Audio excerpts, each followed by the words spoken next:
Révélé, qui a tiré le coup de feu émouvant qui a changé le cours de l'histoire en 1775. Un matin ensoleillé d'août, dans le petit village de Montclair, Louis, un cordonnier respecté mais accablé par la pauvreté, se tenait près de sa modeste échoppe. Les nuages sombres de la misère planaient au-dessus de sa tête. Sa femme, Margot, enceinte jusqu'aux yeux de leur deuxième enfant, tissait des liens avec d'autres femmes du village, partageant des rires amers et des larmes.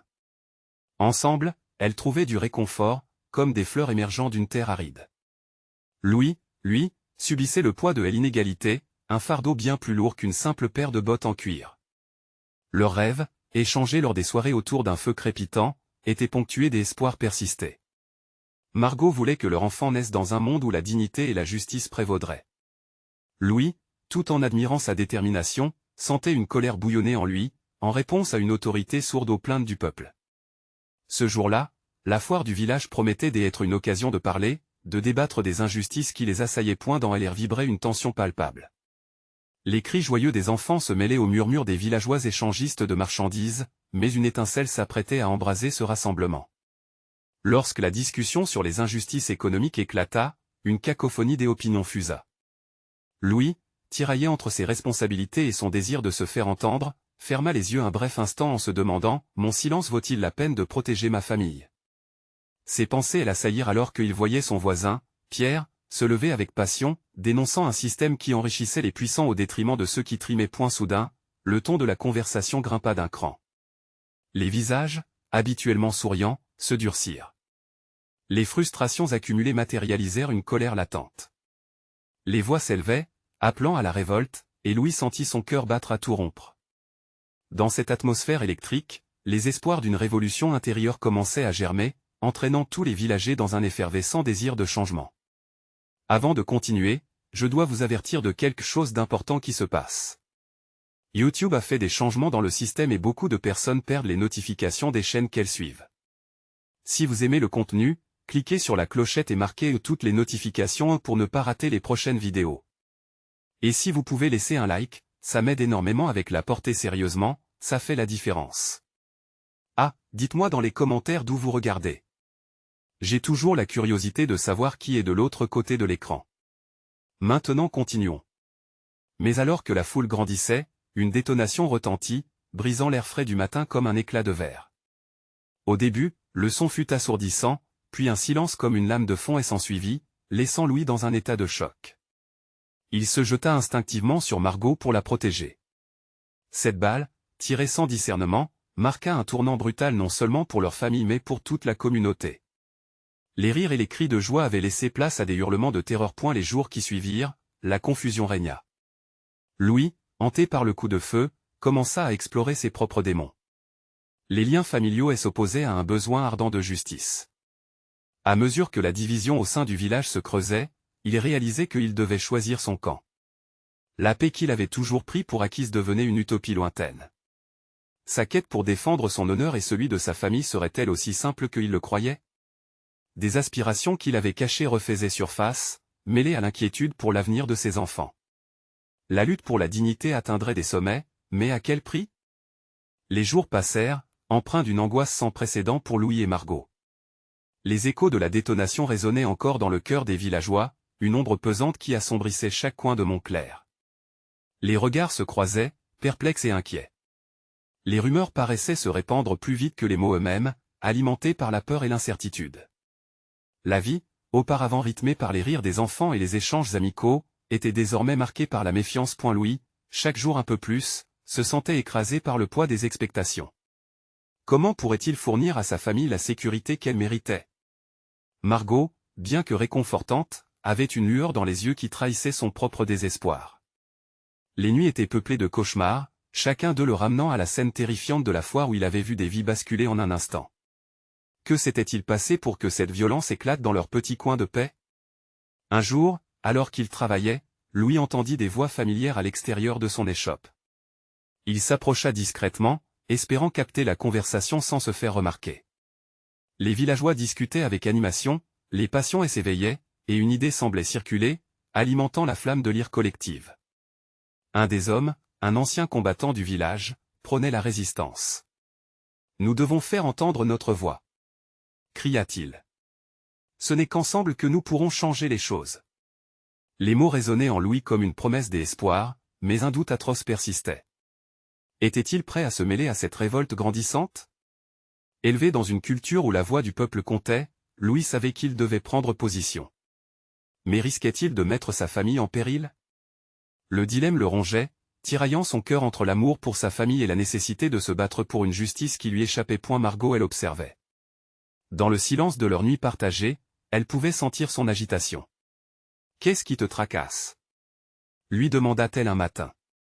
Sa voix, douce mais ferme, semblait trancher à travers le brouhaha de ses pensées. « Si tu ne prends pas position, qui le fera pour nous ?» Ces mots, simples mais puissants, avaient le pouvoir de fendre le voile de ses doutes. Il savait qu'elle craignait autant que lui, mais elle avait cette force tranquille qui l'aidait à voir plus loin que les circonstances immédiates. Avec une courte inspiration, il réalisa que la peur ne pourrait être apaisée que par l'action. Et si cela signifiait mêler son destin à celui de tous ceux qui aspiraient à un monde meilleur, alors il était prêt à porter ce fardeau. Ce jour-là, déterminé, il s'approcha des autres villageois avec un nouveau feu dans le regard. « Si nous nous unissons, nous pouvons faire changer les choses, » s'écria Louis, sa voix vibrant d'une énergie nouvelle. Les murmures se muèrent en cris d'approbation, relançant le désir de combat. La foule, emportée par cet élan, commençait à s'organiser, à planifier des actions, répétant leurs slogans et brandissant des pancartes faites main. La révolte que Louis avait craignée était désormais une réalité qu'il ne pouvait plus ignorer. Mais alors que la tension montait, un autre coup de feu retentit au loin, fendant l'air frais du matin. Qui avait tiré cette fois-ci? Instinctivement, le cœur de Louis s'emballa. La peur s'empara à nouveau des âmes, les visages blêmes se tournaient vers lui, cherchant une réponse, un espoir. Et maintenant, alors que le destin de chaque villageois semblait suspendu à un fil, Louis se savait au cœur d'un combat bien plus grand qu'il ne l'avait imaginé. Les choix à venir se falaient à chaque battement de son cœur. Et surtout, quel impact cela aurait sur sa famille? La réalité du combat approchait, mais avec elle, la promesse d'une nouvelle vie. Alors que Louis se tenait là, l'angoisse se mêlant à l'espoir, une question l'assaillit. Était-il vraiment prêt à risquer tout pour cette cause, même si cela signifiait tout perdre? Le fracas du coup de feu avait brisé le silence du matin, provoquant un sursaut parmi la foule rassemblée. Les visages, marqués par l'angoisse, exprimaient un mélange de peur et de détermination. Louis, le cœur battant à tout rompre, savait qu'il ne pouvait pas se contenter d'observer. Les regards posés sur lui, pleins d'attente, le forçaient à devenir le leader qu'il n'avait jamais pensé être. Qu'est-ce que c'était? Murmura une voix tremblante dans la foule, brisant l'atmosphère tendue. Louis, essayant de garder son calme, leva la main pour réclamer le silence. « Restez unis. » commença-t-il, sa voix tremblante mais assurée. « Nous devons savoir ce qui se passe. Nous avons tous ressenti la peur. Mais si nous nous laissons submerger par cela, nous pourrions perdre ce pourquoi nous nous battons. » Les murmures de la foule commencèrent à se calmer, mais l'angoisse demeurait. Louis se sentait comme un funambule sur un fil dangereux, les pensées de sa famille tourbillonnant dans son esprit. Il fallait agir, et rapidement. « Qui veut me suivre ?» demanda-t-il, son cœur s'enflant d'espoir en fonction de la réponse. Un groupe de villageois, au courage palpable, s'avança. Parmi eux, Anne, la boulangère au sourire contagieux, qui avait toujours cru en lui. « Nous ferons face ensemble, Louis. Si nous ne prenons pas ce risque, qui le fera ?» Sa détermination galvanisa les autres, et bientôt, ils formèrent une petite troupe prête à s'engager sur le chemin incertain de la vérité. À mesure qu'ils se dirigeaient vers l'origine du coup de feu, une atmosphère de camaraderie se formait. Les rires nerveux, les mains qui se serraient pour se rassurer, et le poids d'une cause partagée enveloppaient chaque membre de ce groupe hétéroclite. Louis réalisa alors que la lutte qu'il avait crainte était désormais un voyage collectif, un engagement qui les unissait tous. Et la route menant au champ où le coup de feu avait résonné était recouverte d'une brume légère, presque mystique. La tension dans l'air était palpable, tout comme l'adrénaline qui circulait dans ses veines. Louis savait qu'au-delà de cette brume se cachait leur vérité, une vérité qu'il redoutait autant qu'il espérait.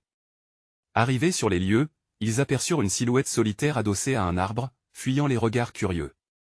C'était l'intrus, celui qui avait joué avec la vie de tant d'hommes et de femmes. Louis ressentit une rage se lever en lui. Comment pouvait-on jouer ainsi avec la peur des gens? Qui es-tu? Assenat-il, sa voix résonnant dans l'obscurité croissante. L'individu se tourna lentement, révélant un visage familier, celui des un voisin qu'il avait toujours considéré comme un homme de paix. La stupeur dans l'air fut si épaisse que Louis pouvait presque la toucher. La révélation ébranla tout ce qu'il savait. Ce qu'il avait cru être un acte de courage ou de défense était en réalité une traîtrise sournoise. L'homme, visiblement nerveux, se mit à trembler. Je suis désolé. Je croyais agir pour le bien pour protéger notre village. Devant cette confession, le cœur de Louis se serra. Comment pouvait-il juger celui qui pensait agir pour le bien, même en commettant une violence induite par la peur? La colère, la douleur et la confusion choirent sur lui comme un châtiment. Quel genre de monde leur avait été laissé? Les villageois, rassemblés derrière lui, attendaient avec anticipation, prêts à défendre ce qui leur restait de dignité. Nous avons besoin de réponses, pas de menaces, murmura Margot, qui avait suivi Louis, les larmes se mêlant à sa peur. Ne laissons pas la peur détruire ce que nous avons construit ensemble. Les mots de Margot résonnaient comme une douce mélodie dans le tumulte de son esprit. Louis savait alors qu'il devait prendre une décision qui déterminerait non seulement le futur du village, mais celui de sa famille. Alors que le débat intérieur battait son plein, une pensée le frappa comme un coup de foudre. Chaque action, que ce soit de violence ou d'amour, laisserait une empreinte sur leur destin. Était-ce la voie de la paix ou celle de la guerre qu'ils choisiraient maintenant? L'heure du choix approchait, et avec elle, le poids de leur avenir. Louis, le regard fixé sur la silhouette tremblante, se demandait encore une fois, allait-il croire en la rédemption, ou céder à la colère, et alors qu'il faisait face à ce dilemme bouleversant, une phrase tournoyait dans son esprit, prête à éclore, le véritable combat n'est pas contre l'autre, mais contre les peurs qui nous habitent.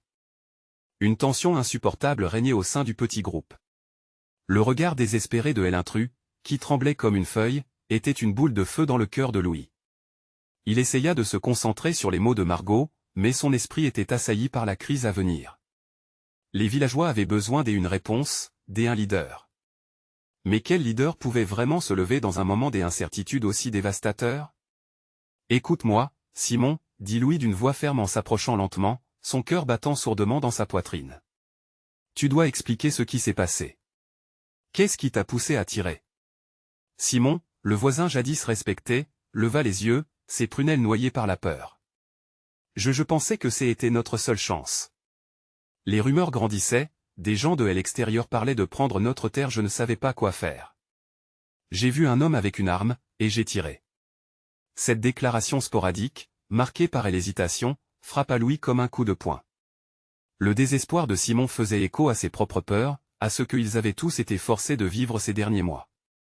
Le sentiment d'être pris au piège, de remettre en question la bonté de chacun était cela, le fruit de leur passion pour sauver leur vie, leur famille, des murmures parcoururent la foule, une onde de confusion se propageant tel un réseau tissé d'angoisse et de compréhension. Louis se tourna vers ses voisins, scrutant leurs visages. Il pouvait voir en eux une lutte identique, la peur, la colère, mais également la compréhension d'un acte désespéré d'un homme acculé. Comprenez-vous ce qui se passe ici? Lança une voix au fond du groupe. C'était Jean, un homme sage, connu pour sa sagesse. Nous avons tous des peurs. Nous avons tous cru que la violence nous protégerait. Mais ce chemin ne mène qu'à plus de souffrance. Louis hocha la tête, conscient que chaque mot pesait lourd. La voix de Jean l'encourageait à ne pas céder à la colère, mais à rechercher une solution, à rallier les cœurs au lieu de fomenter la haine. Il se tourna de nouveau vers Simon, une lueur de compassion allumée dans son regard. Loin de moi est l'idée de te juger, Simon. Mais si nous voulons construire quelque chose de solide, nous devons le faire ensemble. Dans la peur, nous pouvons nous diviser, mais dans l'amour il s'interrompit brièvement, le souffle court. Nous pouvons trouver une voie. La foule réagit comme un seul corps. Les murmures s'apaisèrent alors que l'espoir commençait à poindre. Les visages, jusqu'alors crispés par la terreur et la méfiance, commençaient à se détendre. Louis savait qu'il leur restait bien des défis, mais c'était là, dans ce moment fragile, qu'il devait puiser sa force. Je rêve d'un village où nous serons unis, continua-t-il, sa voix prenant de l'assurance. Ce qui s'est passé aujourd'hui n'est qu'un appel à la solidarité. Un appel à la paix. Les gens acquiescèrent lentement, mais la peur était encore palpable. Louis sentait néanmoins qu'il avait franchi un cap essentiel. Il se tournait vers Simon, qui avait maintenant les larmes aux yeux. Et toi, tu as aussi le droit de choisir. Réparer cette situation. Simon regarda Louis, puis la foule. Le visage marqué par l'angoisse, mais aussi par l'espoir d'être compris, il murmura à peine. « Je ne veux plus de violence. Je veux faire partie d'un nouveau départ. » En ce moment, Louis comprit que leur village, meurtri mais résilient, pouvait renaître de ses cendres. Ce fut comme un souffle de vie qui les enveloppa tous. Mais alors qu'ils commençaient leur chemin vers la paix, une ombre imprévue se dessina à l'horizon. Mais que se passera-t-il si cela ne suffit pas? Si nous ne sommes pas assez forts pour affronter ce qui vient? Murmura Margot, les yeux remplis d'inquiétude. Le regard de Louis se durcit, conscient de la tempête qui attendait encore. Nous ferons face à cela ensemble. Mais d'abord, nous devons guérir.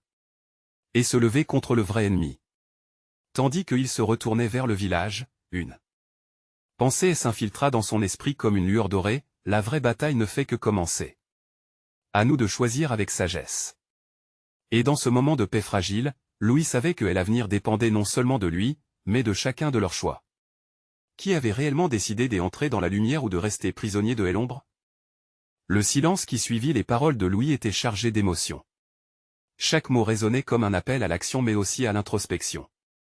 Les villageois, à l'unisson, étaient confrontés à leurs propres errances.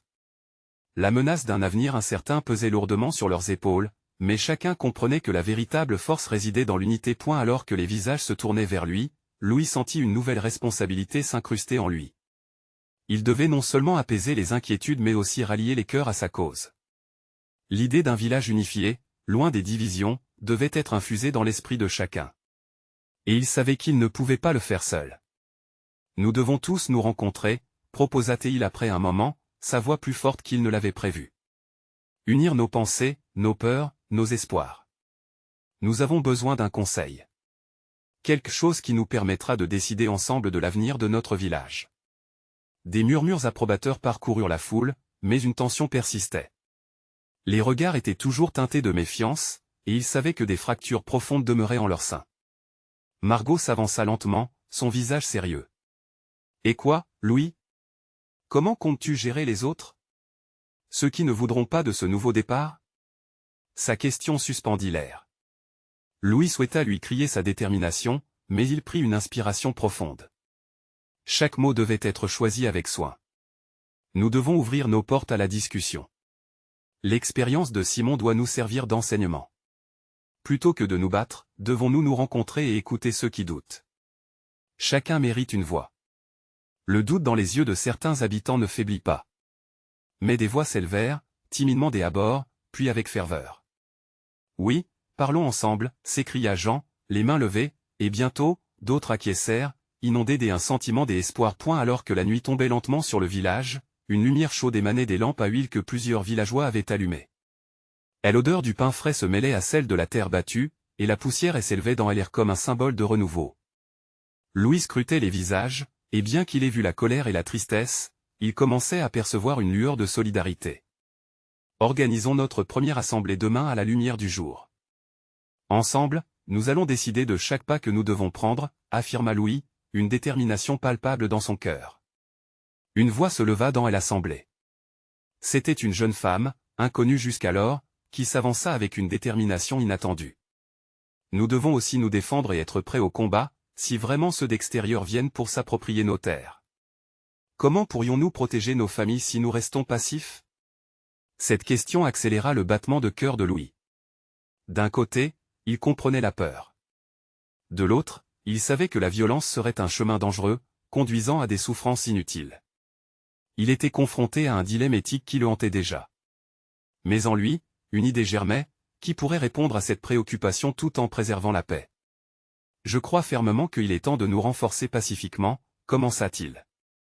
Nous pouvons nous rassembler, former des groupes de vigilance, mais fondons d'abord notre résistance sur la compassion et l'écoute.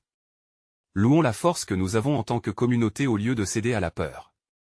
C'est ensemble que nous serons forts. Les mots de Louis semblèrent trouver un écho. L'atmosphère se chargea d'une intensité nouvelle, une étincelle de possibilités de réconciliation et d'espoir pour demain. Alors qu'il se tenait là, devant cette assemblée au cœur battant, il savait que la voie serait semée d'embûches, mais ce moment était un tournant. Demain, ils se retrouveraient pour bâtir quelque chose de significatif ensemble, ce village fort, unifié, et vigilant. Mais alors qu'il observait, une ombre parvint à capter son regard, un mouvement furtif à l'extrémité du champ. Une silhouette, masquée par la nuit, observait le rassemblement, une menace silencieuse prête à plonger cet espoir dans l'obscurité. Que s'est-il passé? Qu'est-ce qui approche vraiment, pensa Louis, alors que son instinct de protection s'éveillait. La paix fragile qu'il s'efforçait de construire pourrait-elle tenir face à cette ombre menaçante? Face à ce mystère, une nouvelle question surgissait, pressante et lourde de conséquences. Louis était-il prêt à faire face à l'invisible ennemi qui guettait à la lisière de leur nouvelle réalité? La nuit, enveloppée d'un calme troublant, ne faisait qu'accentuer les battements de cœur de Louis. L'ombre qu'il avait aperçue demeure dans un recoin de son esprit, telle une graine d'inquiétude prête à germer dans le terreau de ses pensées. Les étoiles, brillantes et indifférentes, semblaient imperturbables face à la tourmente qui s'annonçait. Il savait que le moment crucial approchait. Dans moins de 24 heures, les villageois se rassembleraient pour traiter tant de sentiments enfouis, d'idées chaotiques, d'espoirs timides. La pression d'unir tout cela le poussa à prendre une décision. Il n'attendrait pas jusqu'au matin pour agir. Louis tourna lentement les talons et s'éloigna de la petite assemblée. Et elle se dirigea vers la petite colline du village, un lieu de paix qu'il affectionnait tant.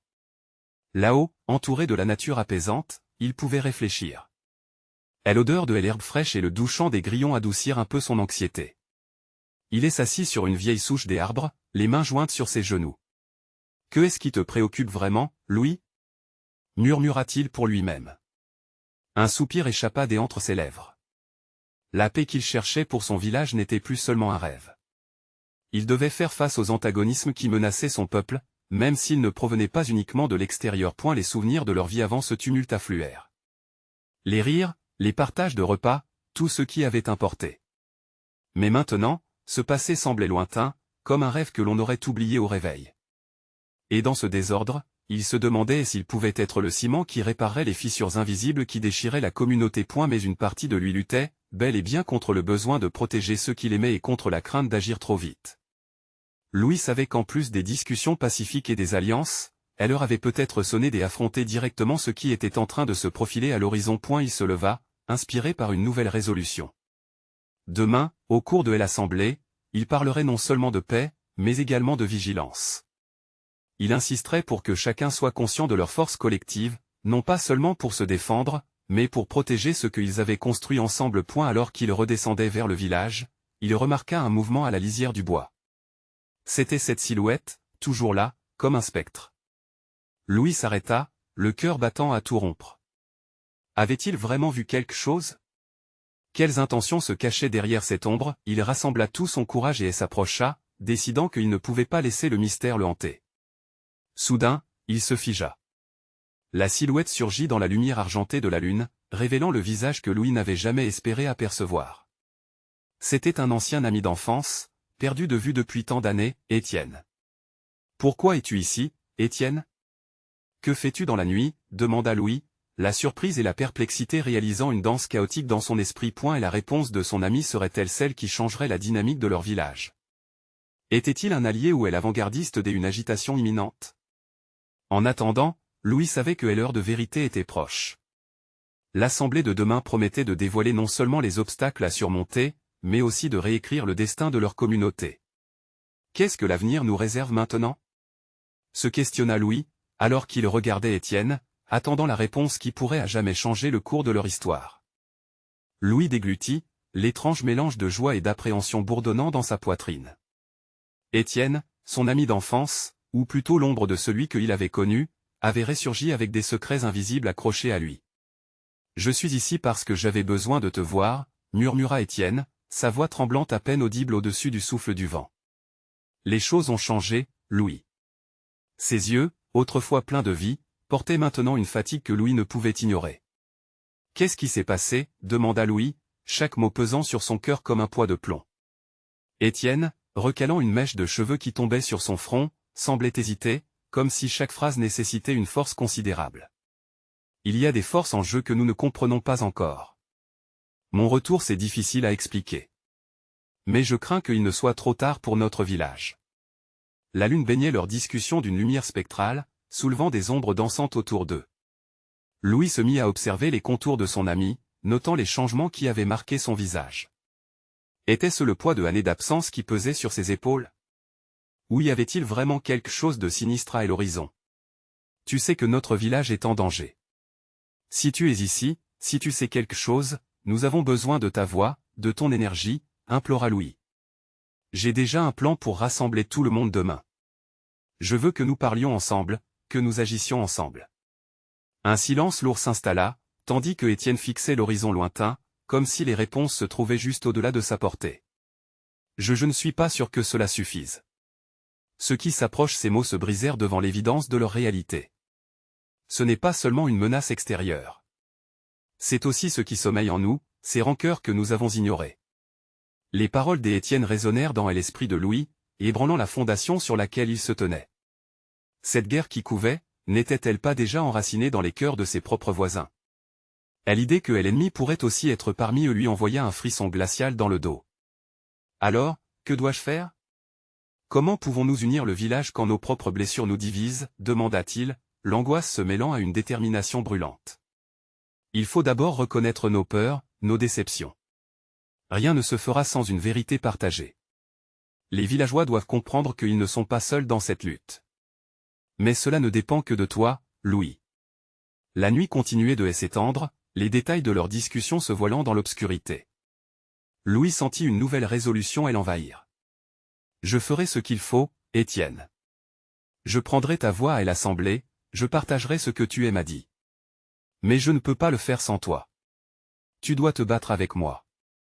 À cet instant, le visage d'Étienne s'adoucit, et l'étincelle d'un vieux souvenir pétilla brièvement dans ses yeux. Louis savait qu'il était prêt à affronter tout ce qui se présenterait, mais il lui faudrait de l'aide. Pas seulement celle d'Étienne, mais de chacun dans le village. Je serai à tes côtés, répondit Étienne, sa voix plus ferme. Mais n'oublie pas, le chemin est semé d'embûches. Rassembler les gens, cela peut être plus difficile que tu ne le penses. Le cœur de Louis battait fort alors qu'il se dirigeait vers la colline du village, l'esprit en ébullition.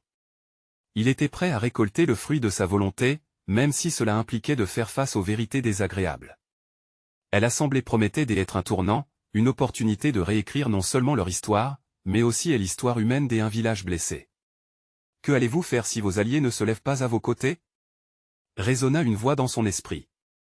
Louis frissonna à cette pensée, conscient que parfois, le plus grand combat était interne. Il avait hâte de rejoindre Étienne, de donner vie à une voix unie. Demain, l'union pourrait briller. Comme un phare dans la nuit. Mais au fond de lui, une question persistait. L'union sera-t-elle suffisante pour balayer l'ombre qui se rapproche? Le matin se leva sur le village comme un tableau flou, les brumes de la nuit commençant à se dissiper. Louis se tenait à la fenêtre de sa maison, regardant par-delà les toits d'ardoise. Le jour promettait des rencontres, une assemblée marquée par l'écho des peurs et des espoirs. Sa respiration était régulière, mais son cœur battait la chamade.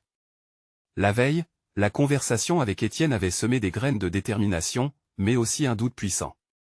Et si tout cela échouait, pensa Louis, sa main tremblant légèrement sur le rebord en bois. Il se détourna de la fenêtre, s'habillant avec soin, bien que son esprit continuât de vagabonder entre la préparation et la peur. Le village, son village, qui avait tant changé et qui portait les cicatrices d'anciennes colères, était sur le point d'affronter un tournant inévitable. La tension était palpable au-delà de sa porte. Les murmures des villageois, comme une mélodie familière, se mêlaient à l'air frais du matin. Lorsqu'il descendit dans la rue, il remarqua des visages hâtifs, l'hésitation et la curiosité se mêlant dans les regards échangés. Des enfants jouaient à la lisière de la place du village, insouciants, ignorant le poids du monde adulte qui pesait autour d'eux. Louis prit une profonde inspiration, s'efforçant de chasser l'angoisse qui menaçait de l'envahir. La place du village, habituellement remplie de rires et de cris, était devenue un espace figé, orné de visages préoccupés. Les villageois se réunissaient lentement, chacun abordant avec appréhension ce qui serait dit. Louis se faufila à travers la foule, saluant doucement ceux qu'il connaissait.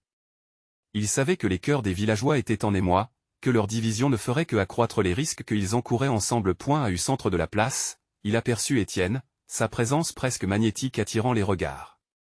Louis se dirigea vers lui, et alors qu'il s'approchait, il ressentit une vague de réconfort. Étienne lui adressa un sourire complice qui parla plus que des mots. « Es-tu prêt ?» demanda Étienne, son ton à la fois léger et sérieux. « Je pense que c'est maintenant ou jamais, » répondit Louis, cherchant du soutien dans le regard de son ami. Les effluves du café du matin dans l'air ne parvenaient guère à apaiser ses doutes. Une fois rassemblés, le silence tomba sur la place, chaque villageois s'installant gravement sur des bancs ou s'abritant contre des murs.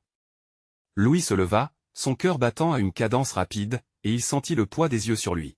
« Mes amis » commença-t-il, sa voix tremblant légèrement, mais croissant en puissance à chaque mot prononcé.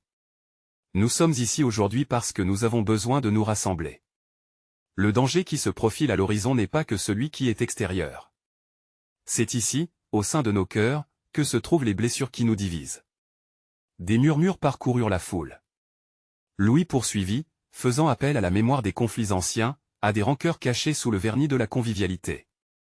Il parla de l'importance de la vérité et du pardon, du pouvoir de l'union, de la force de leurs liens. À fur et à mesure qu'il prenait de l'assurance, il remarqua des visages se détendre, des sourires hésitants fleurir. Mais à mesure qu'il avançait dans son discours, il perçut aussi des expressions de défi. « N'ayez pas peur de partager vos douleurs, vos peurs, implora-t-il, son regard balayant l'assemblée. C'est seulement en révélant nos faiblesses que nous pourrons trouver la force. » Alors qu'il ouvrait la porte à ces échanges, une voix claire se leva dans l'assemblée, rompant son élan. « Et que ferons-nous si certains ne veulent pas entendre? Si certains choisissent de rester dans l'ombre plutôt que de se joindre à nous ?» Cette voix, ou plutôt ce cri, venu de l'arrière, ébranla les fondations de son discours. L'assemblée se tourna, des visages fermés se mirant, comme si l'angoisse s'y était immiscée malgré les paroles d'espoir. La lutte commence. Aujourd'hui, affirma Louis d'une voix plus forte qu'il ne se l'était imaginé. Mais elle commence dans nos cœurs. Et elle demande notre unité, même face à la résistance. La question flottait dans l'air, pourrait-il tourner le dos à la rancœur qui avait tissé des fils invisibles entre eux? Les doutes qu'il avait ressentis se réveillèrent dans son esprit, mais Louis était décidé à avancer. Peut-être, juste peut-être, y avait-il assez de lumière parmi eux pour chasser l'obscurité. Alors que la lumière du jour s'intensifiait, une question se fraya un chemin dans le cœur de Louis: sauront-ils abandonner leur peur pour se rassembler au moment crucial? Les murmures de l'assemblée continuaient de résonner dans l'air, une mélodie d'incertitude et d'espoir entremêlée. Louis pouvait sentir la tension palpable, presque comme une électricité, qui parcourait la foule. Faces anxieuses, certaines pleines de rancœur, d'autres d'espoir. Sa voix, bien qu'un peu éraillée, sembla projeter une lumière dans cette obscurité collective. « Écoutez, mes amis » poursuivit-il, élevant le regard, déterminé à faire passer son message. « Chacun de nous porte une blessure, mais lorsque nous partageons notre fardeau, nous allégeons le poids que nous devons porter. Regardez autour de vous. Ces visages, notre communauté, c'est notre force. » Soudain, une femme au fond de la place s'avança. Elle avait le visage marqué par la vie, mais ses yeux brillaient d'une ferveur inattendue. « Et si l'un de nous choisit de ne pas se lever? Que ferons-nous alors » demanda-t-elle, sa voix vibrante d'émotion. Louis lui renvoya un regard déterminé. Il savait qu'il avait besoin d'une réponse forte. « Nous continuerons, dit-il, la voix ferme. Nous continuerons à tendre la main. Ce qui nous unit est bien plus puissant que ce qui nous divise. Ensemble, nous pouvons apporter le changement, même si tout le monde ne veut pas le voir. » Il vit des hochements de tête, des regards échangés. Les incertitudes semblaient s'estomper, et le courage commençait à prendre forme parmi les villageois.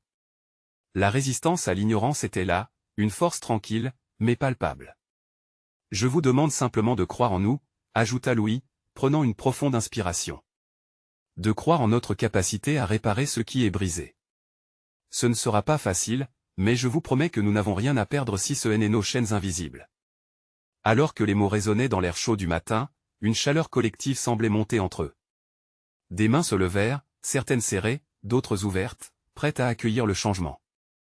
Louis perçut des éclats d'émotion dans diverses expressions. Du soulagement, de l'espoir, peut-être même de la détermination. Mais au milieu de ce crescendo d'émotions naissantes, une silhouette sombre émergea de la foule. C'était un homme que Louis connaissait bien, dont la réputation lui précédait. Antoine, un fervent défenseur des vieilles coutumes et des anciennes querelles, avança, les traits tirés par la colère. « Vous parlez de réconciliation, Louis, mais certains ressentent encore la douleur de l'injustice. Comment pouvez-vous demander à ceux qui souffrent de pardonner si facilement ?» Antoine ne lâcha pas prise. « Et si ceux d'entre nous, qui ont été lésés, ne veulent pas se tourner vers le passé? Que ferons-nous si notre douleur alimente la division plutôt que l'unité? » Louis sentit une nouvelle vague d'inquiétude. Il était vrai que recoller les morceaux serait une tâche colossale. Mais il savait également qu'ignorer ces accusations était tout aussi dangereux. C'était maintenant ou jamais. Antoine, je comprends ta peine, répondit Louis avec conviction. Aucune douleur ne devrait être minimisée ou oubliée. Mais nous devons faire un choix, ensemble. Rester coincé dans le passé ou avancer vers un futur partagé. Savoir que chacun de nous a été blessé de différentes manières ne doit pas nous diviser, mais plutôt nous unir. C'est une occasion d'écrire un nouveau chapitre. Le silence qui suivit cette déclaration était lourd. Les cœurs se débattaient entre mémoire et espoir. Louis savait que la décision n'appartenait pas qu'à lui. Chacun d'eux devait faire le choix d'ouvrir son cœur. Alors que le soleil atteignait son zénith, illuminant la place de ses rayons dorés, Louis se tenait au centre, témoin des luttes et des espoirs qui scintillaient dans les yeux de ses concitoyens. Ils étaient tous à la croisée des chemins. Quelle chaîne déciderez-vous de briser aujourd'hui? Lança-t-il, son regard défiant. La question, bruyante de résonance, flottait dans l'air suspendu. La réponse serait-elle une lumière pour tous ou une ombre pesante sur leur avenir? Émergerait-il comme une communauté unie ou resterait-il divisé par leurs blessures? La réponse serait révélatrice. Louis se tenait là, au milieu de la place du village, son cœur battant avec une intensité qu'il n'avait jamais connue. Les yeux des villageois étaient fixés sur lui, pleins d'attente, de crainte et d'espoir. Chaque visage reflétait les luttes personnelles, les blessures et les aspirations d'un futur meilleur. Il en ressentait le poids. À cet instant, l'angoisse s'éveilla en lui, mais il savait qu'il ne pouvait pas reculer. Quelle chaîne déciderez-vous de briser aujourd'hui? La question résonna dans l'air, comme un appel à l'union. Le silence, lourd de sens, enveloppait la place. Louis plongea son regard dans celui d'Antoine. La colère de son vieil adversaire était palpable, mais il voyait aussi une étincelle d'espoir qui s'éclaircissait. Ce moment était peut-être une chance de réparer bien plus que des ponts brisés. Nous avons pu voir la douleur de chacun, poursuivit-il, sa voix maintenant plus forte.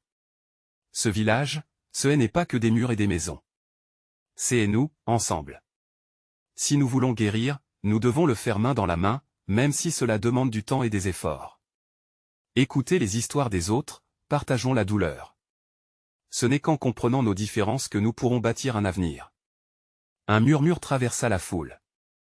Antoine, bien que sceptique, semblait hésiter. Une femme, parmi la foule, se leva lentement. Je suis fatigué de vivre dans la peur. Fatigué de voir nos enfants grandir dans l'incertitude. Louis a raison. Que notre passé soit un guide, mais pas un fardeau. Elle fervait d'émotion, ses yeux brillants de détermination. Oui, nous portons tous des blessures, mais nous pouvons les transformer en force si nous en faisons un lien au lieu d'un gouffre, ajouta une autre voix, celle de Jean, l'homme sage du village. Louis sentit l'adrénaline lui parcourir les veines, et l'assistance commençait à vibrer. Une dynamique se mettait en place, un semblant d'unité prenait forme. La peur laissait place à quelque chose de plus puissant, la solidarité. C'est décidé. Nous organiserons des cercles de partage. Chacun d'entre nous racontera son histoire, déclara Louis, le cœur plein d'espoir. Nous créerons une carte de nos blessures et de nos rêves, et nous passerons d'un endroit à l'autre, bâtissant la compréhension à chaque étape. Antoine leva une main, la colère se mêlant à la confusion. Et si certains refusent de parler? Nous commencerons par nous-mêmes, répondit Louis, la voix ferme. Chaque voix compte. Nous montrerons à ceux qui doutent qu'il est possible d'avancer ensemble. Le doute dans les yeux d'Antoine commença à s'atténuer. Louis le savait, il n'y avait pas de retour en arrière. Ce qu'il bâtirait dans ce village serait le reflet de chaque individualité, mais en un tout plus grand point un murmure d'approbation s'éleva, le cœur de Louis battait la chamade. Les premiers pas étaient la chose difficile. Mais l'écho des histoires personnelles sonnerait comme une mélodie collective. Ensemble, nous définirons notre sécurité, mais ce sera par l'amour et la compassion, non par la violence. C'est notre village. Louis termina avec ardeur. La place était maintenant vibrante d'une énergie nouvelle, celle du renouveau. Les villageois, lentement, commencèrent à échanger des regards, des sourires timides et des hochements de tête. À l'idée d'un avenir partagé, sans rancœur, prenait grain, du terreau fertile et anxieux de leur passé. Louis savait qu'il ne faudrait pas seulement des mots pour installer un nouvel équilibre. Il fallait amorcer des actions concrètes, répondre au maillon qui avait été si longtemps enchaîné. Ils devaient aller au-delà de ce qu'ils savaient. Le chemin serait rugueux, semé d'embûches, mais chaque pas les rapprocherait de leur objectif. Soudain, un cri d'enfant brisa l'atmosphère tendue, un rire innocent perça le voile d'incertitude. Louis se tourna, découvrant des enfants jouant, insouciants au milieu des tensions des adultes. Une image frappante, la légèreté de l'enfance en opposition à la lourdeur des cœurs des villageois. Regardez nos enfants. C'est pour eux que nous devons bâtir ce village. Un endroit où la paix règne, où ils apprendront à s'aimer à travers la différence, où ils seront libres d'être eux-mêmes. Les visages s'éclairèrent. Des larmes perlèrent dans certains yeux, mais celles-ci étaient maintenant d'espoir. Louis sentait que le rêve d'un village en harmonie n'était pas qu'une chimère. En redressant la tête, il réalisa que la soirée n'était que le début. Un murmure des humanités l'entourait, une promesse d'engagement réciproque entre tous. Le défi des jours à venir ne serait pas simple, mais leur union, leurs histoires partagées et leur détermination les mèneraient dans cette lutte nécessaire. Les rires des enfants résonnaient comme une mélodie à travers l'air, une symphonie d'une nouvelle ère qui se profilait à l'horizon. Louis pouvait déjà voir les contours d'un nouveau Montclair. Éprouvant une profonde reconnaissance envers ses voisins, il sentait un lien se tisser, un lien de cœur à cœur, prêt à braver tout obstacle. La transition d'un village meurtri à un village uni venait de commencer, une tempête de compassion qui emporterait toute forme de haine. Cela n'aurait pas de fin parfaite, mais Louis savait qu'ensemble, ils feraient face. Ils étaient investis et prêts à embrasser ce nouveau chapitre, un chapitre façonné par eux tous, un chapitre où leur histoire se mêlerait pour devenir une légende, une nouvelle lumière d'espoir pour les générations à venir. À cet instant, alors que le vent du matin caressait doucement leur peau, une vision de paix plana sur chaque âme présente, semblant chuchoter à chacun d'eux que l'avenir, désormais, dépendrait de la force qu'ils tireraient ensemble. Et l'avenir n'était pas écrit. Il n'attendait que pour le façonner. Chers amis, ce moment d'unité et d'espoir est puissant. Vous devez vous abonner maintenant pour ne pas rater les prochaines histoires passionnantes qui viendront. Laissez un like maintenant pour nourrir l'algorithme et atteindre davantage de cœurs, commentez vos réactions et vos théories sur cette fin significative, et surtout, partagez instantanément cette vidéo avec au moins 5 amis qui ont besoin de voir ce changement. C'est le moment de montrer votre soutien. N'attendez pas une seconde de plus pour faire entendre votre voix.